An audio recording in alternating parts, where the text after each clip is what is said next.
নমস্কার বন্ধুরা, রাখি হোমমেডে আপনাদের স্বাগতম। আমি আজকে আমলকি রেসিপি নিয়ে চলে এসেছি। আমি আজকে বানাবো আমলকির আচার। এই শীতকালে জানেন তো প্রতিটা ঘরে ঘরেই সর্দি কাশি হয়। এই সর্দি কাশি থেকে এই আমলকি খুবই উপকার। আপনারা যদি এরকমভাবে আমলকি ঘরে বানিয়ে রাখেন, তাহলে আপনারা অনেক দিন ধরে স্টোর করে রেখে দিয়ে আপনারা ঘরে সর্দি কাশি হলে এরকম খেতে পারবেন এবং পেটের পক্ষেও খুবই উপকার। আমলকির আচার বানানোর জন্য আমি এখানে 300 গ্রাম আমলকি নিয়ে নিয়েছি। আমলকিটাকে ভালো করে ধুয়ে আমি পরিষ্কার করে নিয়েছি। 300 গ্রাম আমি গুড় নিয়ে নিয়েছি। আচারে দেওয়ার জন্য আমি কিছুটা মশলা নিয়ে নিয়েছি।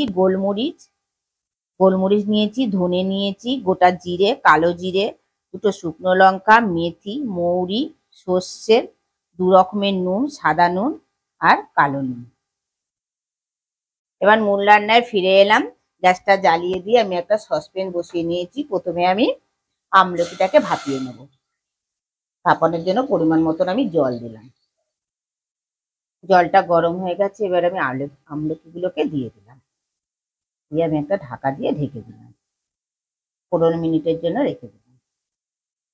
আমলকিটা ভাপানো হতে থাক, আমি একটু ফ্রাই প্যানের মধ্যে মশলা বানিয়ে নেব আমলকির আচারে দেওয়ার জন্য।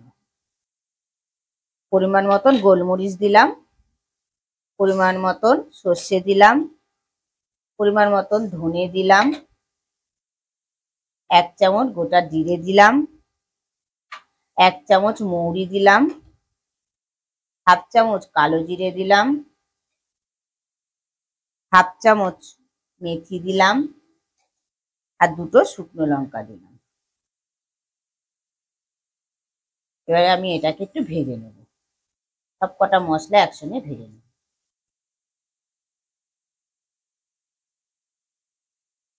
যতক্ষণ না মশলা থেকে একটা সুন্দর গন্ধ বেরোয়। মশলাটা যতক্ষণে ভাজছি ততক্ষণে আপনারা বলে ফেলুন কে কোথা দিয়ে আমার ভিডিওটা দেখছেন, তবেই তো আপনাদের আমি ধন্যবাদ জানাতে পারবো।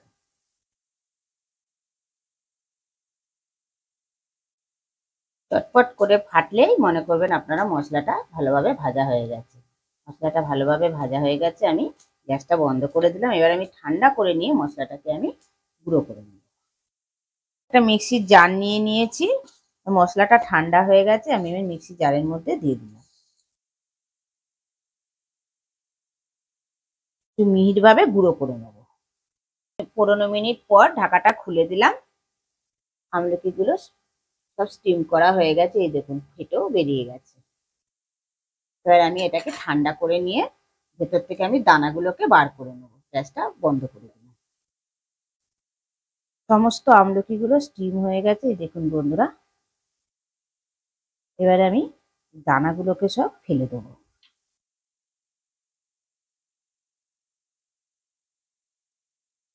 সমস্ত আমলকিগুলোকে আমি ছাড়িয়ে নিয়েছি।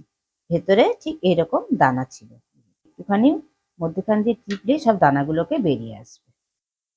এবারে আমি আচারটা বানানোর জন্য আমি একটা ফ্রাই প্যান বসিয়ে দিয়েছি। এবারে ফ্রাই প্যানের মধ্যে আমি গুড়টা দিয়ে দিলাম। আমি 300 গ্রাম আমলকি নিয়েছি, 300 গ্রাম গুঁড়ো নিয়েছি। পরিমাণটা আপনারা ঠিকঠাক রাখবেন। এবার গুড়টাকে আমি একটু জাল দেবো।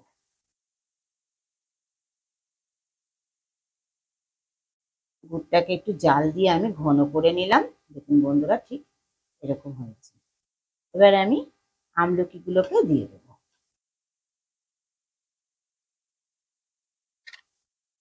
আমলকির মধ্যে আমি 1 চামচ ভিনিগার দিলাম, যাতে অনেকক্ষণ আমলকিটাকে স্টোর করা যায়। ভিনিগারটা দিয়ে আমি আমলকিটার সঙ্গে ভালোভাবে মিশিয়ে নিলাম। মিশিয়ে নিয়ে এবার আমি আমলকিটা আর গুড়টা একসঙ্গে জাল দেবো। এই সময় কিন্তু গ্যাসটা একদম লো টু মিডিয়ামে রাখবেন, নাহলে ধরে যাওয়ার সম্ভাবনা থাকে। আমলকিগুলো আমি গুড়ের সঙ্গে ভালোভাবে জাল দিয়ে নিলাম। এবারে আমি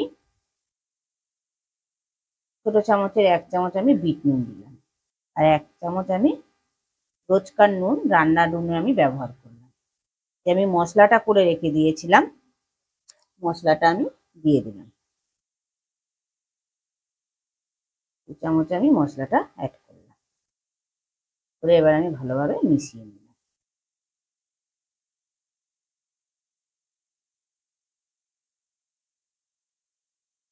আমলকির আচারটা আমার অলমোস্ট কমপ্লিট। গ্যাসটা বন্ধ করে দিলাম।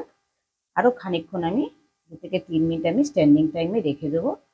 রেখে দিলে আমি এটা একটু ঘনত্ব ভাব চলে আসবে। খানিকক্ষণের জন্য রেখে দিলে আপসি এটা ঘনত্ব ভাব চলে আসবে। কিছুক্ষণ রাখার পর ফিরে এলাম।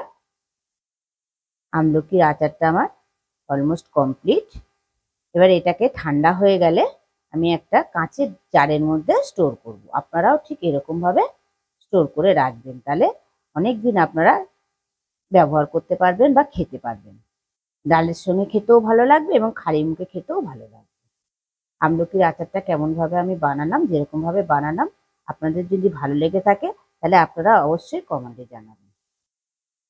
ভিডিওটা ভালো লেগে থাকলে কমেন্টে অবশ্যই জানাবেন, লাইক আর শেয়ার করে দেবেন। আর আমার চ্যানেলে কেউ যদি নতুন বন্ধু হয়ে থাকেন, চ্যানেলটিকে সাবস্ক্রাইব করে দেওয়ার অনুরোধ রইল। পাশে বেল আইকনটা প্রেস করে দেবেন নতুন নতুন ভিডিও দেখার।